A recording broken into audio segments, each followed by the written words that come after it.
Good afternoon, Jason Phillips from autoappraise.com, 800-301-3886. Today I'm doing a pre-purchase inspection for an out-of-state client, 1977 Dodge Ramcharger, first generation truck. They built them from 74 to 1980. Commonly referred to as the Rhino. We'll get going through it, going over it, pointing out good and bad, and then providing a video service after we test drive and go underneath it to a potential buyer. If you want service like that, give us a call and we will figure it out for you depending on how far it is from the office. Since I got the tailgate open, let's start back here. Interior has had a whole new carpet kit and new vinyl seat covers front and rear. The dash itself is primarily all original, but the interior presents nicely. Structurally speaking, pretty solid back here. Where the tailgate rotates is not rotted out or deteriorated. They built these to compete with the K5 Blazers, and many people who are Blazer owners know what I'm talking about. That can become an issue.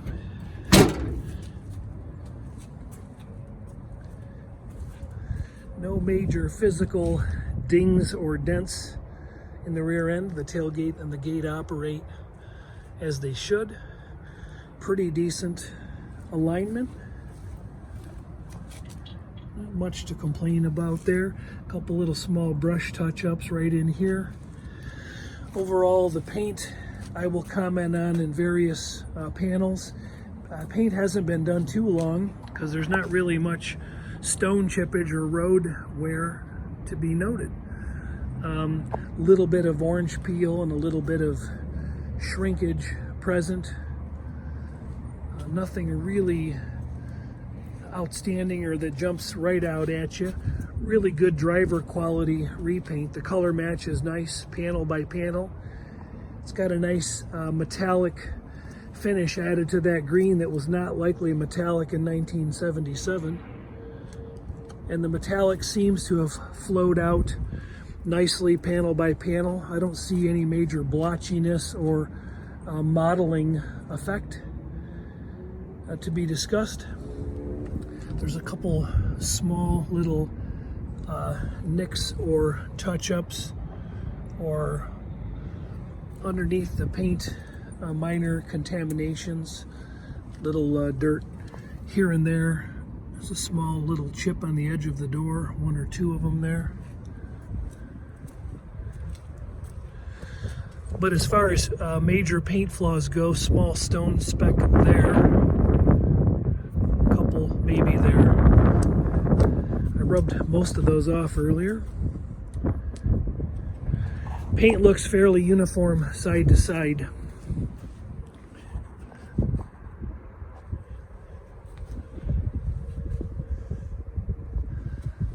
A little speck of dirt right here and right there.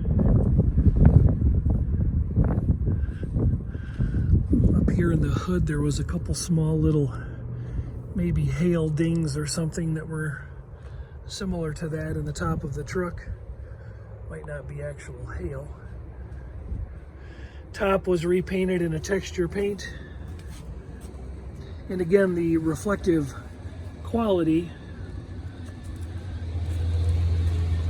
is, I'll show it to you on the other side of the truck. It's better with some more sunlight, but so you can see a little bit of subtle orange peel. A little contamination there and a little small chip there. Little shrinkage line here.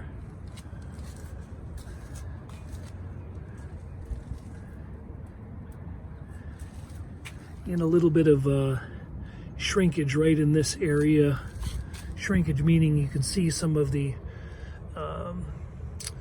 primer that shrunk down a little bit and didn't quite cover some of the sanding lines and whatnot as well as it could have. There's a small shrink line right there, little contamination here. I may have just pointed at these. But again, depending on what the prospective buyer is looking for, it's good looking at this 5, 6, 7 foot range right here. You'd have to be up close and kind of picking it apart to see what I am seeing. The texture paint on the top of the tailgate is in good shape, and on the top of the roof, these hydraulic supports have been changed. Up here on the hinge mount, this gate was probably open when they backed it up at one point, and there's a little bit of a damage repair underneath here on this hinge, but doesn't seem to affect the way that it works. And haven't seen it in a rainstorm, but probably okay. Swing away spare mount, working nicely. Guess I might have spoke too soon. Matching set of steel wheels and brand new BFGs all the way around. Nibs still present on the tread, so there's about 0 mileage on these things, very little anyway. 31 by 10.5 R15 LTs. Wheels have nice black paint on them and no major curb scuffing or anything like that. Hop on the glass here. It appears that it has all original PPG Chrysler Pentastar markings on the glass. This one's dirty, I just rolled it up. But the windows roll up and down without issue. The rubber seals on the vent windows appear to be original. A little bit of overspray here. They didn't pull these out prior to the repaint. And you can see there's some chips in the belt moldings. This one's lifting up. So the moldings around the glass are original. There's a few slight roller scratches in the driver's glass. And nothing out of what you might expect for some miles. Rolls up and down good. Let's hit the rest of the glass while I'm on the truck. Side glass in pretty good shape. Tailgate glass looks decent. Back here we're in good shape, and over here about the same condition. A few roller marks from some worn guides. Probably difficult to see, but operates fine. And same situation, some chips in the belt moldings and a little bit of overspray on the vents, on the rubbers. There we go. So the windshield I didn't touch on, but there's some small stone splash here, and then some in the center. There's no major giant rock chips that I saw, so the windshield's pretty serviceable. Interior presents nice. Door skins look really good. They both look like that, and the bottoms of the doors look like they're very solid. Some overspray on the hardware. Here is the same. All these factory spot welds look really nice coming down through here. Body appears to be in good shape. Inner door skin lip, very nice. Rubber seal's been changed all around the door openings, both sides. Seat covers you can obviously see are new. Fitted carpets look new. They need to be just vacuumed lightly. A boot on the shifter has been changed. Lower dash I don't believe has been painted. It's a factory AC car. I didn't mention that yet. Steering brakes has factory cruise control wand on the steering column. Small crack right here in the vinyl. Glove box door, but the glove box works. And contained inside is a remote for the CD player and the fuse panel. Upper dash may have been repainted, a little bit of contamination in there. But the pad itself is in nice shape. Visors pull up and down, both sides. Seat belts retract as they should. They made about 109,000 of these in the first generation of Rhinos from 74 till 1980. This unit is equipped by VIN. It's a D code, and D code in 77 was a 440. So most of these were 318s or 360s, and roll bar as I'm talking. But the vinyl's in nice shape. Door jambs are in nice shape. So this is a factory equipped 440 unit with factory air conditioning.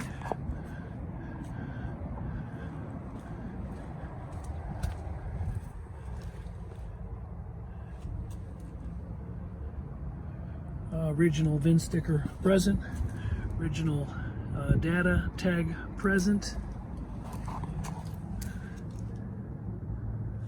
That needs a slight vacuuming. Gauge faces look all original. It's showing 59,000 miles. Nobody knows the answer to the next question you're about to ask. Nobody knows. Kenwood aftermarket stereo. The AC components are hooked up under the hood that I can see. And I'll check the temp on that later today. Factory gauges. So everything looks pretty respectable on the inside. Just that one little cut there in the vinyl. Otherwise, the interior components of the doors and whatnot have been repainted to match the exterior. Door panels show nice, and the lower door skin again shows very nice on both sides.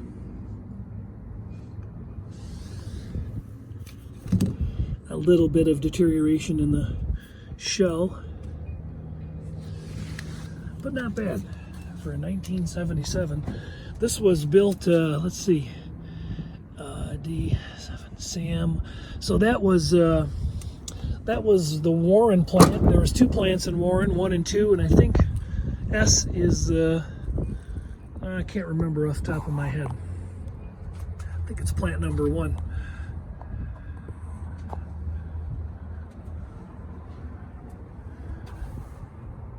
Firewall conditions fairly original. Some repaint work done just lower than the cowl. Heater core has been disconnected. Some of the original vacuum components have been disconnected or deleted. Edelbrock single feed electric choke carb has been added. Standard Mopar ignition. Original wiring harness, and you can see there's been a couple little splices and cuts. A little bit of that could stand to be cleaned up some. Nothing too horrific that I've seen so far. Inner fenders you see show a little bit of surface rust. They've never been touched. Down here the battery tray's got a little rust hole in it. Pretty common for a leaky battery. But the inner fenders, we look down in there, nothing's really been tended to, repainted, or refinished. Just kind of an original finish. Over here, same condition applies. This inner fender's got a little bit of a wrinkle right down here along the lip edge, and maybe had a blowout at one time, long time ago, and they just kind of left that alone. Hard to say. 440 block. Did not find a VIN stamp on the bottom of it along the pan rail, but I did find the 440 casting on the block. And for all intents and purposes, it may be the original block. Not positive, but it is a 440, and they came with 440s in 77. Vacuum advance, or the vacuum pod there on the, I think that's an EGR component, has been deleted. On this valve cover, we see a little oil leaking off the back onto the manifold, and then it drips down onto the exhaust. No doubt we're going to smell that on the test drive. So equipped with power steering and power brakes.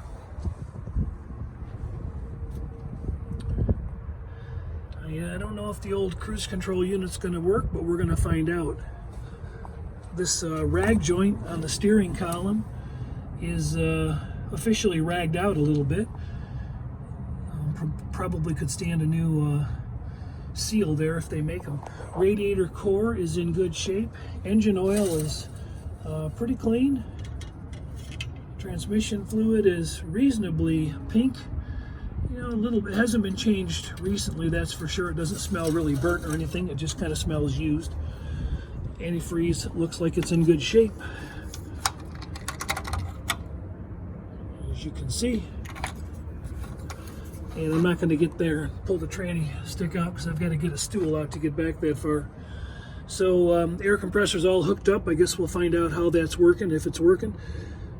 Inline filter has been added for the fuel system. So just some general unrestored presentation underneath the hood. Backside of the hood seems to be in reasonable shape. The hood opens and closes. Close your ears for just a minute, please. Oh, didn't quite get it. Get that in a minute.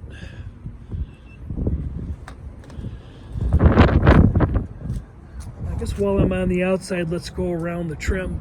We've got some paint peel on the headlight bezel. On both sides, we've got a little bit of a ding and some general wear on the grill. A little bit of a ping right there, ping. But overall, the grill's presentable from a distance. You know, maybe 15-footer, maybe 20. This front bumper has some general patina present. The rear does as well. The bumper doesn't look bent upon first glance, but it protrudes slightly on this side. There's a bit more of a gap here than there is on the passenger side.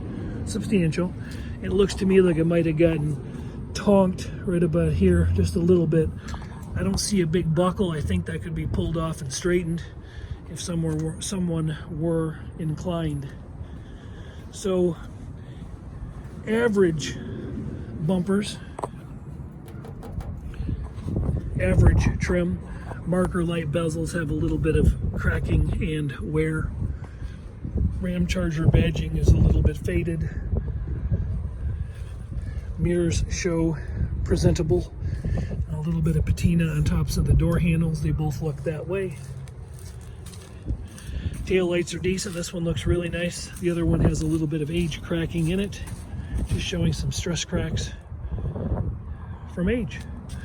And again, this rear bumper, a little shinier, a little prettier than the front bumper. Just a little bit of general wear and patina.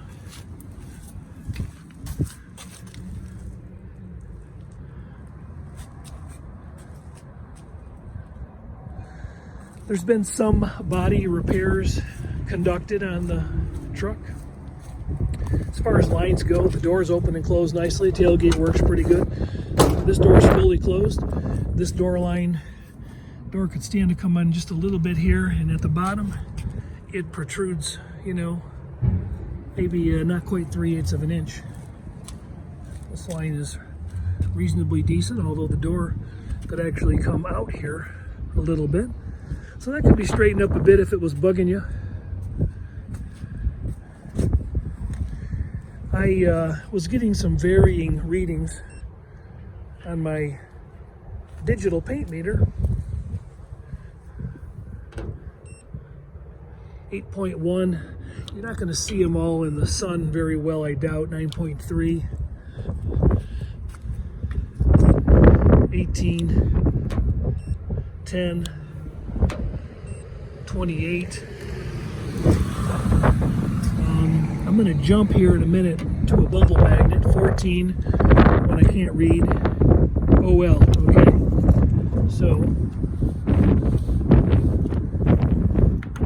we got magnetic adhesion, and sometimes we have that it'll stick and that it'll slide, but as a general rule, the magnet will stay put. So I had to do a combination of readings around the truck, and I've got these photoed for the buyer's convenience. He can page through all these and see all the readings. I won't do the whole truck again, but there's a couple areas that have been repaired. This one, obviously, I wanted to be concerned about because the door hangs out there a little bit, but we got a good magnet. We got 13 on the door corner, 13. Rocker's decent, 7. quarter dog leg 4.5. So those are really low readings. So not to be too concerned about whether or not that was damaged. So the rear quarter kick panel over on this side, splash panel, a little bit of lack of adhesion in this area. And again, I have readings and magnet photos to show. So there we go. Let's get under it, and then let's get it on the road. I've got to be getting bored by now.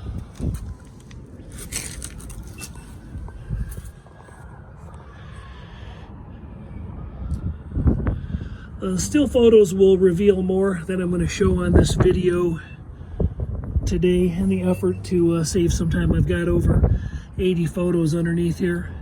Nothing earth-shaking to discuss, really. We got older bushing rubbers that are deteriorated. There's aged original front suspension parts, rear suspension parts. Nothing looks brand new down here, and if it was changed, it was a while ago. Had an oil change not too long ago. Frame rails look great. Both sides look like this. No evidence of compression or no evidence of the front end being knocked back. You can see some oil seepage down here on the intermediate pipe next to the driver's side of the engine. You can see a little bit of a reverse bow in that transverse, that multi-leaf spring. So the springs are fairly flat. Not going to provide a lot of suspension at this time, but add a leaf and what do you know? You're there again. Older shocks. Generally a stable underbody. I took pictures of magnets on the lower portions right there and right there, showing that there's some magnetic adhesion throughout.